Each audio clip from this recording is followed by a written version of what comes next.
Hello, what's up mga ka-J-Vlog? Welcome ulit sa panibagong video. And for today's video, bibigyan ko kayo ng 5 reasons why you should purchase the newly released Infinix Smart 10 Plus. Ito na kayang perfect budget smartphone para sa'yo. Tara, check natin.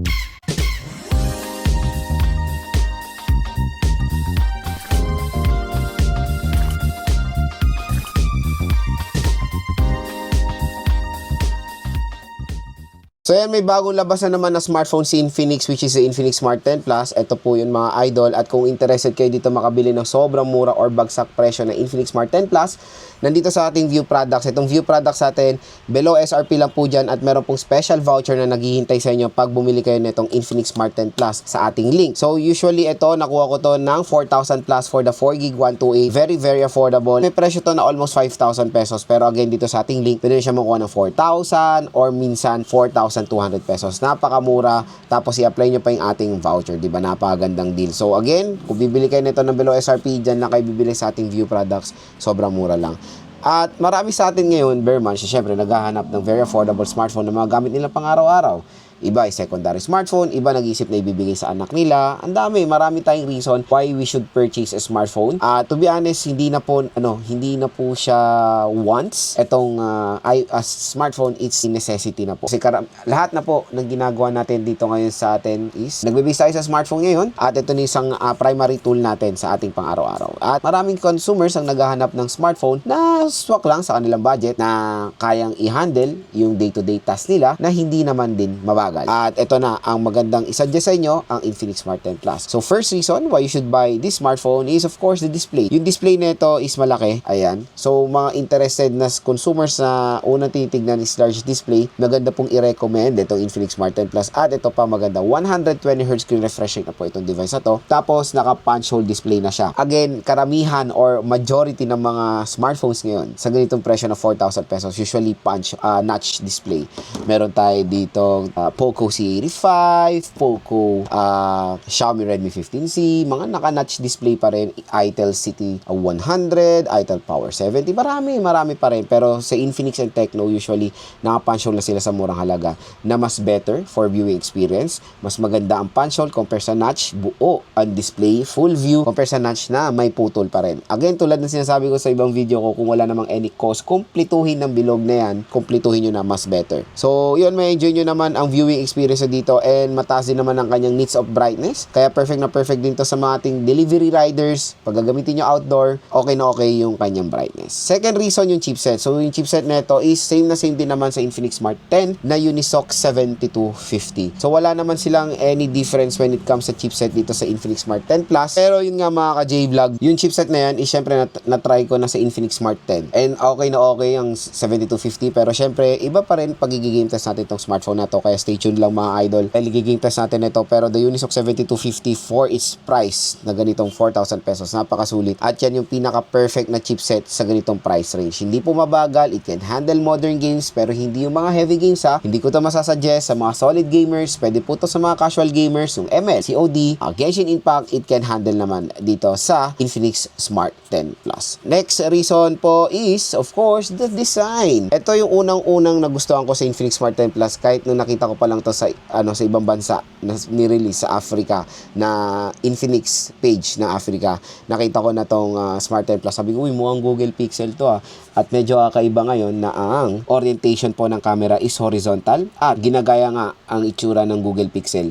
So, ang Google Pixel lang isa sa mga smartphone na horizontal ang camera module na which is ito na yung ginagaya ng mga ating mga budget smartphones today na to be honest, sobrang attractive tignan. Kahit na sobrang minimalist, ang ganda niyang tingnan, eye-catching mga ka-J-Vlog and including the color. Maraming color option, fun colors yung meron sa Infinix Smart 10 Plus pero pinili ko ito. Ano ba tawag dito? Basta purple nila. Na mukhang iPhone 16, yung aquamarine ng iPhone 16. Ganito rin yung itsura nun. Kaya sa mga ganitong color na-attract ako. Kaya ito yung kinuha ko sa Smart 10 Plus. At ito pa, nakakatawa, pag tinignan nyo ng closer yung Infinix Smart 10 Plus, meron siyang dito, shadow na rectangular sa gitna. Na medyo kamukha niya na naman ang design neto.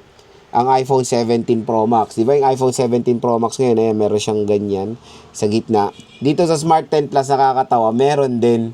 Hindi lang siya ganun totally kita, pero merong accent dyan So parang pinaghalong design ng iPhone at pinaghalong design ng Google Pixel itong Infinix Smart 10 Plus. Kaya for me, very eye-catching itong design na itong smartphone na to. Kung i-rate ko yung design nito 1 to 10 sa kanyang presyo, score ko dito nasa perfect 10. Napaganda. Fourth reason, ito kung bakit siya tinawag na plus, battery. Napakalaki ng battery nito, nasa 6,000 mAh na removable battery. So, yun yung isang advantage niya of course sa Infinix Smart 10 at yun lang ata yung nakita kong pinaka main difference nila sa isa't isa, the battery itself. So, malaki nga, 6,000 mAh, and the sad part is the charging rate, 18 watts. So, again, pag magpo-provide kayo ng 6K battery sa isang device, at least sana lagyan nyo ng 33 watts, mas better at mas mabilis. And I think for a 6K mAh battery, the best minimum na pwede natin ma-offer for a fast charging rate is 33 watts na. Pero again, 18 watts, so para kang nag-charge ng 5K mAh battery sa 10 watts na charging rate. Ganun siguro ang ano natin dyan, perspective when it comes sa ganyan. Kaya hours ang itatagal din pag mag-charge kayo dito sa Infinix Smart 10 Plus kasi up to 18 watts fast charging lang po siya. And yun, battery wise, syempre napakakunat. Marami rin mga consumers sa atin na naghahanap ng smartphone na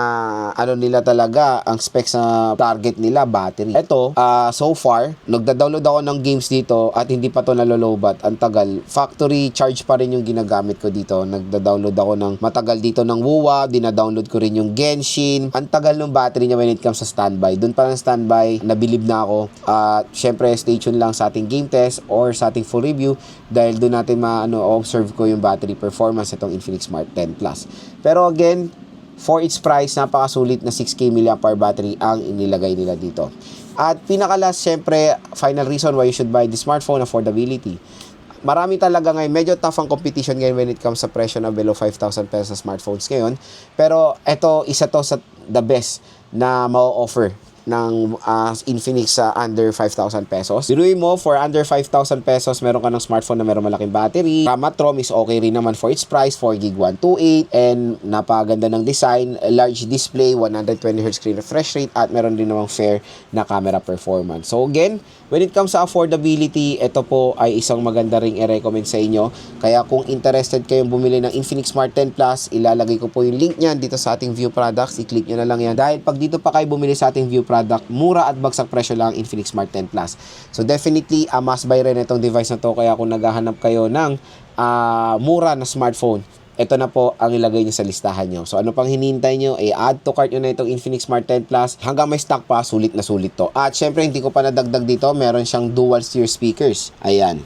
O, diba? Dual steer speaker siya for immersive sound, kaya habang naglalaro kayo, hindi ma-hassle at bibigyan kayo nito ng outstanding bass quality. Syempre, pag maganda yung balance yung sound, kasi meron ako nakikita ngayon na based on my observation, yung mga ibang smartphones ngayon, hindi nila ma-achieve yung dual steer speakers. Ang ginagawa nila, ini-exceed nila yung volume nila up to 400, 300, which is okay naman. Loudness is there, pero the bass quality talaga, mas better ang bass quality pag dalawa po ang speaker mo or speakers mo. Mas balance, yung loudness nandoon, tapos maganda yung vibration ng sound.